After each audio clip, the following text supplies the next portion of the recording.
Love at first sight ആയിരുന്നു? ഇല്ലില്ല, ഞങ്ങൾ നല്ല സുഹൃത്തുക്കളായിരുന്നു. സൗഹൃദത്തിൽ നിന്നും വഴിതിരിഞ്ഞു വന്ന പ്രണയവും പ്രണയത്തിൽ നിന്ന് തിരിഞ്ഞ് ഒരു വാശിപ്പുറത്ത് വന്ന കല്യാണമാണ്. പ്രണയത്തിൽ നിന്ന് വെച്ചാൽ നമ്മളെന്ന് വെച്ചാൽ അപ്പോഴൊന്നും പെട്ടെന്ന് കല്യാണം കഴിക്കാൻ തീരുമാനിച്ചില്ല.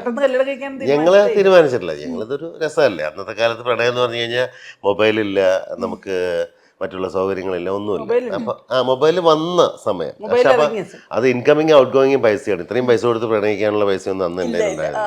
പക്ഷെ ഈ പറയുന്ന രീതിയിൽ എപ്പോഴെങ്കിലും വിളിക്കുന്ന ഒരു കോളോ കാര്യങ്ങളോ നല്ല കുറേ സംസാരിക്കും. അപ്പൊ അങ്ങനെ കിട്ടുന്ന സമയങ്ങളിലുള്ള സംസാരം മാത്രമല്ല, അതിനൊരു സുഖം ഉണ്ടായിരുന്നു. അപ്പൊ നമ്മളത് കുറെ മുന്നോട്ട് പോകാമെന്ന് വിചാരിച്ചു. പക്ഷെ വീട്ടിൽ പിടിച്ചപ്പോൾ സ്വാഭാവികമായിട്ട് നമ്മൾ എല്ലാ സ്ഥലത്തും ബ്ലോക്കായി. അന്ന് പിന്നെ കാണാനോ സൗകര്യങ്ങളോ ഇന്നത്തെ പോലെ ഒരു വീഡിയോ കോളോ ഒന്നുമല്ലല്ലോ.